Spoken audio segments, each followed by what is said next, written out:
I'm such a huge fan. Thank you. I can't even like. Thank you. I can't even like. I feel like a kid right now, man. Like this is crazy. Most people treat Mike Tyson with reverence. Brendan Schaub, he treated him like a sparring partner and paid the price. There are certain unwritten rules when you're in the presence of a living legend. You listen more than you speak. You show respect.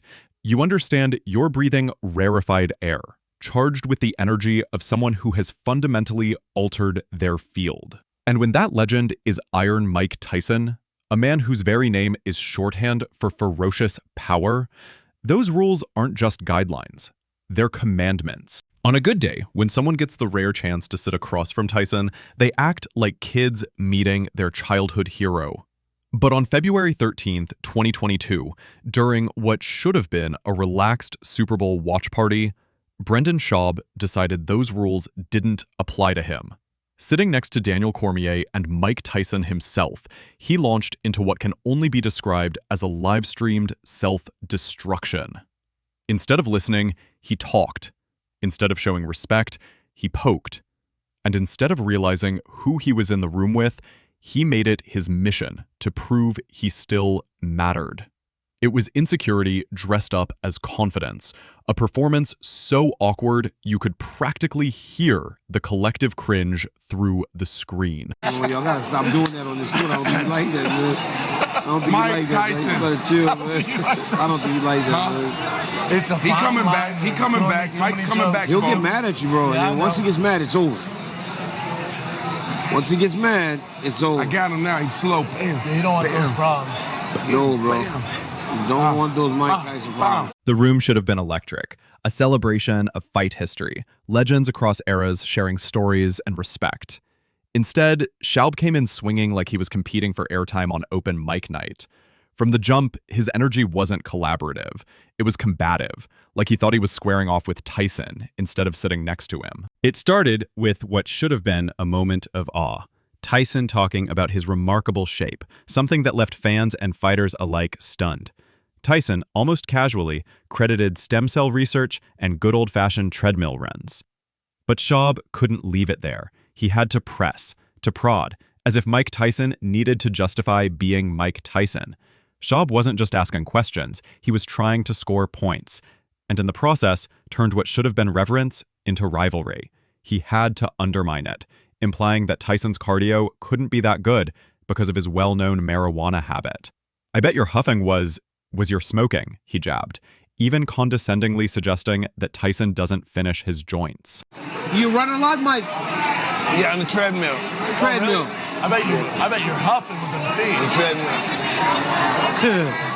It was a strange, unprovoked line of attack, chipping away at the legend's discipline and credibility for no apparent reason other than to hear himself talk.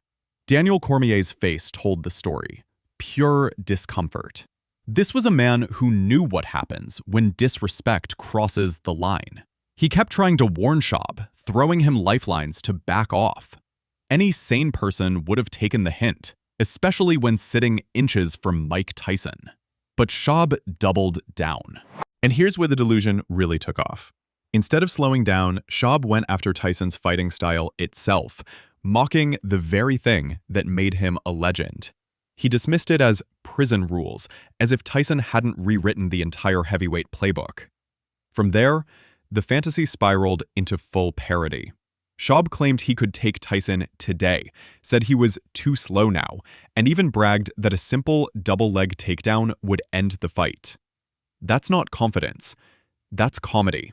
Because even in his 50s, Tyson still has the kind of explosive violence that would eat most active fighters alive, let alone a retired one like Schaub. But the true point of no return came when the discussion shifted into a fight fan's dream scenario, the eternal debate of Mike Tyson in his prime against Tyson Fury in his.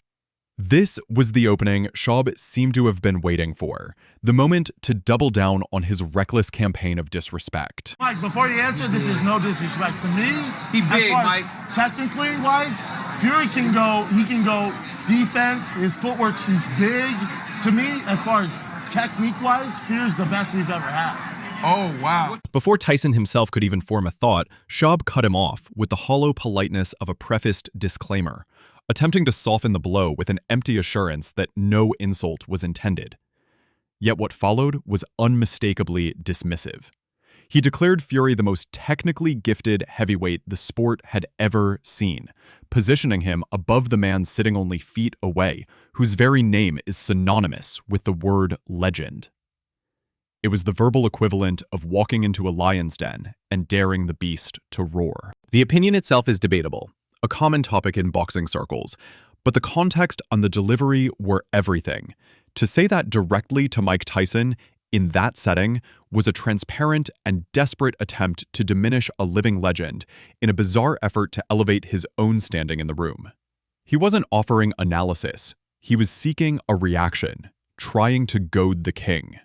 And in that instant, Tyson reminded everyone why he's still the king. He didn't yell, he didn't posture, he didn't rise to Schaub's bait, didn't lower himself into the mud of petty one-upmanship. Instead, he embodied the calm assurance of a man whose greatness is so deeply etched into history that it requires no defense. With a measured tone and an authority that needed no theatrics, he issued a response that was both understated and devastating. He began by pointing out that the very existence of Tyson Fury, carrying his name into the modern era, was proof enough of his enduring legacy. Mike, that's a great answer, Mike. I don't want to know. I don't care if he could beat me or not. He named after His me. name is Tyson. His name is Tyson. And his I daddy. don't care. He could beat me. He could beat me. I don't care. His name is Tyson. Named after the greatest fighter ever lived. Greatest fighter ever lived. Right there. Iron Mike on the end. All right. Iron Mike on the end. That was the greatest. That's the one. The room, once filled with nervous laughter and Schaub's bluster, fell into a heavy silence as the weight of that truth settled in. The air shifted. The room froze. Because how do you argue with that? The reigning heavyweight champion of the world literally carries his name. Fury's existence wasn't a threat to Tyson's legacy, it was a monument to it. In one stroke, Tyson dismantled Schaub's bravado without ever raising his voice, delivering a checkmate that was as much about humility as it was about power. It left Schaub not just speechless, but utterly exposed, a man undone by the very legend he had tried to diminish. The tension didn't fade, it thickened, hanging in the air like storm clouds waiting to break. And then came the stare.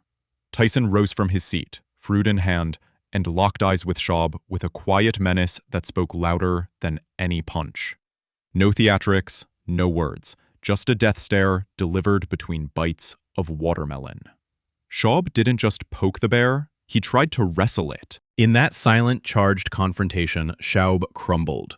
He couldn't even bring himself to make eye contact, shrinking under the weight of a man who's made careers end in under a minute. This wasn't a podcast anymore. It was a live-streamed suicide note. The message was crystal clear. Tyson's patience was gone, and Schaub was one bad word away from becoming a cautionary tale in real time. Safe to say, this was the first and last time we'll ever see them share a podcast stage. You know I'm going first.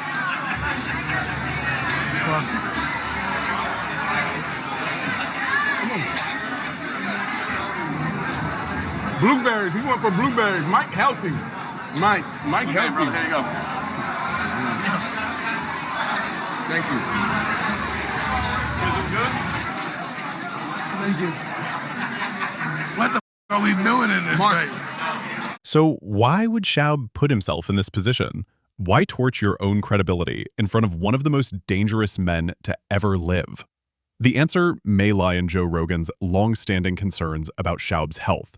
Rogan had begged him to retire years earlier, after too many knockouts and football concussions, pushing him toward comedy and podcasting instead. He feared what repeated head trauma might do to Schaub long-term. And that shadow lingers, because what we saw that night wasn't just arrogance. It was insecurity colliding with neurological wear and tear. It was a man desperate to reclaim relevance, blurting out hot takes with no filter, chasing validation that never came. This pattern of behavior, making inflammatory statements without foresight, of a glaring lack of self-awareness, paints a picture of a man struggling with his identity after his athletic career ended. Rogan himself once clearly stated how far he was from ever being a world champion. There's shit that other people can do that you can't do. If you had a wrestling match with Cain Velasquez, how well do you think you'd do? Straight up wrestling? Yeah. I think people would be surprised. Really? You think so? Mm-hmm. I think you'd be surprised. I really do. I think he'd fuck you up. There's a certain amount, there's a bridge between you and the very best guys in the world. And I don't know if you can cross that bridge. That's the reality of life. Schaub seems trapped in a painful limbo, unable to fully transition from the warrior he once was, leading to these moments of profound miscalculation, where he tries to assert a dominance he no longer possesses. The disastrous Super Bowl stream wasn't just another awkward viral clip. It was a slow-motion car crash broadcast live, a personal crisis unfolding in real time. What the world witnessed wasn't banter. It was desperation laid bare. Insecurity screaming for attention in the same room as a legend who had nothing left to prove. It was raw, messy, and unforgettable. That night wasn't simply awkward content. It was a meltdown immortalized in 4K, a tragicomic clash where delusion tried to spar with destiny. Tyson walked away untouchable, his aura burnished by calm dominance. Schaub walked away exposed, the living embodiment of what happens when the jester forgets he's not the king, and tries to steal the crown anyway. In the end, Tyson didn't need a punch to silence Brendan Schaub. His calm stare hit harder than any knockout.